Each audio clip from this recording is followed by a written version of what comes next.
Убав месец февруари. Прво ќе ја славиш љубовта, виното, после пола народ малце ќе си спокара, пак ќе дојди прочка, пак ќе си простиме. Помеѓу време фрчат казни од сейф си ти. Од друга страна не си баш сейф во шуто оризари, па се носат нови закони, нови мерки, прекршоци. За некои мерките се помеки, за некои се погруби. Сам кој како се ја нареди. Исто така имаш луѓе што не можат нигде да претнат, се регуларно, ама знаеш, сега се плаќа Европска унија ваму таму, ќе даеш отпечаток, ќе платиш ово, но друга страна имаш луѓе што не ни смеат да одат нигде, ама зато си на шетање. Сакат си шетат, сакат се враќаат. Пак ќе речам кој како си ја нареди. Парадокс, брат. Времето сончево, воздуху катастрофа. Од една страна градско подрачје, од друга страна покепци од луѓе. Ова е рекол вака, он е рекол онака, овие се криви, оние се криви, и кој ќе видиш, и уствари живееме во една така ниско буџетна, лошо режирана, уште положо синхронизирана турска серија. И пошто ова сезона немаме правено муавет на таа тема, тај ќе му направиме. Ајде, те пуштај шпица и ојме.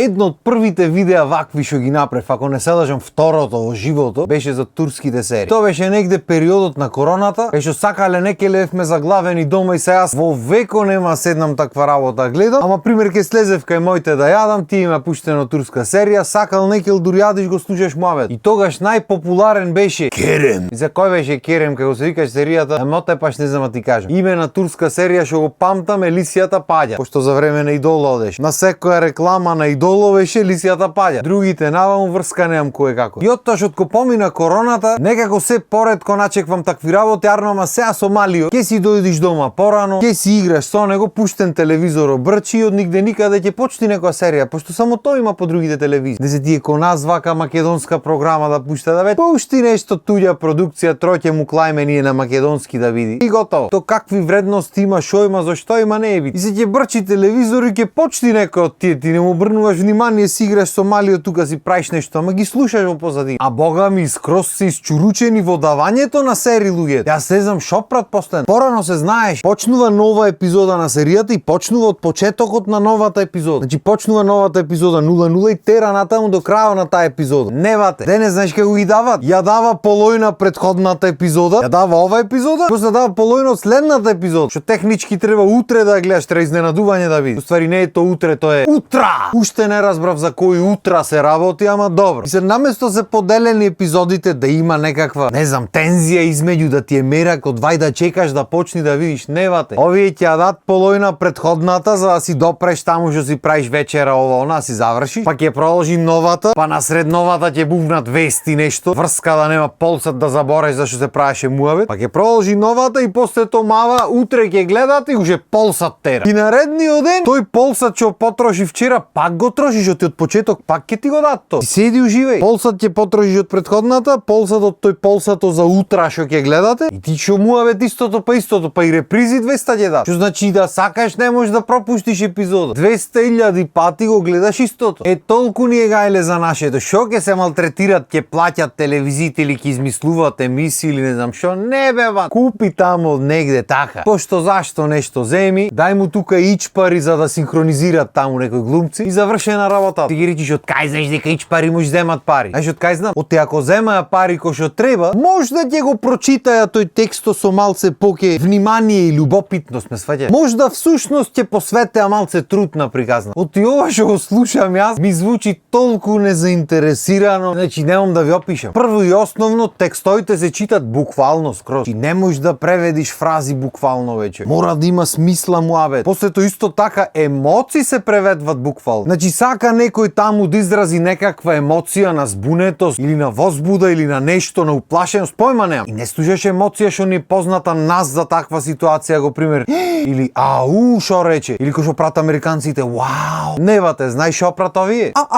Како така зборуваш со мене? Што е на оваа? Што зборуваш?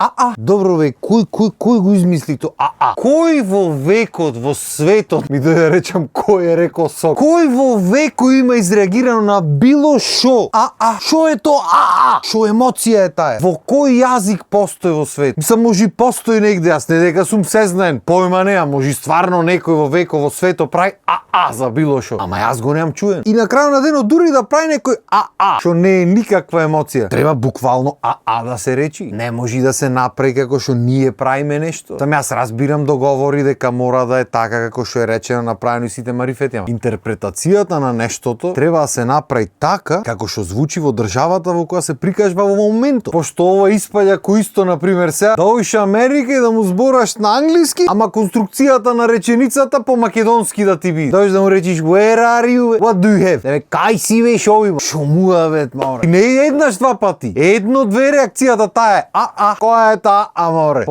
Исто така знам дека не се многу платени заради тоа што се штеди и на глумци. Тоа што многу пати истиот глумец чита по неколку гласа. Пошто нели малце глумци имаме во државата што му требат пари на плюс. Да му дајме на овие нашите да завршат работа, па другите кои ги тркал. И ај тоа како било, има некои луѓе што стварно ги бива, нема познаш дека истиот човек. Има некои луѓе и исто звучат. Значи исто тројца ги чита, тројцата исто звучат. И како некој човек што нема појма што се дешава во филм, ако слушаш од негде отстрана, и ако фатиш два-три муабети од истиот глумец со различни луѓе, таратур мозокот ќе ти биде, пошто појма немаш. Еднаш го викат вака, после го викат онака. А истиот збор. А па за адекватноста на ликоите со гласоите, па ич да не правиме муа. Значи негде има ке зборни и се свртиш, ќе видиш и ќе речиш добра, им одговара. Има негде бе бате. Ти мислиш дека збора маж, се опулваш женско збора во телевизорот. И обратно нормално. Ти мислиш некој женско таму збора. Што правите? Зошто вака? Се вртиш, го гледаш суртук или ќе се опулиш, ќе излези некој женско од таму и ќе ти прогори. Зошто вака ми правиш, мамо? Те молам, пушти ме да излезам. 30 кусуро годишна жена прашва мајка му за дозвола да излезиме, сваѓа. Јова му вели: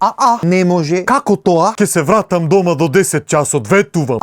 Не смее тоа така. Во нашата фамилија тоа е забрането. Значи М30 кусуро години, ко маш му збора, да не ја видиш ќе речиш кој што збора ќе ме нашлака. Па не остават да излези од дом. Тие се маки. А не ти на 50 години ќе се скараш со мама, со тато и в детска ќе си влезиш и ќе излезиш во 11 сато ноќта. Ми се жалиш тука. Твоите баре пари за кафе ти дава. Се ќе речиш муж на изините нема. И во реалниот живот тоа е возможно. Арно во турска серија тоа е малце помалце возможно. Пошто знаеш што има татко му? Што имаат сите татковци во сите турски серии во светот во холдинг бе бате. Значи татко му има холдинг, фирма и живеат на Босфор, во тие убајте куќи отстрана. Ако се сопниш во дворо, ја в базен ќе падниш, ја во вода од таа страна во Босфор. Те до пари, до вредностите ти не разбира. Тие се многу убави човечки вредности. Тато да има холдинг, мама да наредва по дом. И сите деца дома по 30 кусуро години, мажени разведени по 2-3 пати, со по некое дете во приказната, се уште слушаат наредби од мама и од тато. Тие се тие вредности што сакат да покажат. И што нашиот народ уште ги цени, пошто мајките и татковците овде се изгорени да бидат така слушани и почитувани. Не битно дали имат холдинг или не. Битно болката од заминувањето на нивните деца, приправењето на ново семејство, фамилија и така натаму, до толку ги годи, до тие се очувствуваат со овие ликови во турските серии. Ги гледат како му командат на децата и велат: ова е то. Не гледат оти пепел му го прат животот таму. Еден нема женет со фамилија како што треба, без интриги, без небате. Тие со вредностите сите, женети разведени по 100 пати, деца ваму таму, прелюби, чуда, жената на едниот со срикото на другиот, стрината на тој со дедото на не знам кој. Што правите, мо? Што ви се дешава? Сам јас разбирам дека на овој народ му треба некаква интрига за да има гледаност, дека му треба некаква драма за да се тргнат од драмите што си ги имат во сопствениот живот. Ама то пак може и да биде и нешто поучно, пошто вакви приказни драми доволно гледаме во нормалниот живот. Не ни треба плюс идеи да ни дават таму. Ама добро, на крајот на денот, кој ме праша така? Тоа е брат, турските серии се еден неисцрпен извор за муабетење. Арнома временски мораме да завршиме, не е за друго. Така што толку од мене за денес. Вие лате си па наредна епизода, пак ќе си поправиме муабетни. Има што се збора. Кој се работи за турските серии, крај нема муабет. И се ќе биде јако да земам да ви кажувам од наредната епизода што ќе гледате, уште им полсат да трае епизодата. И наредна епизода да истерам па полојна претходнава, па да го дам тоа што ви кажав дека ќе го гледате, па уште 2 збора и да кажам после да следнат. Не знам кој ги измислува овие работи, ама лал да му. Битно толку од мене за денес. Поздрав, имајте убав ден.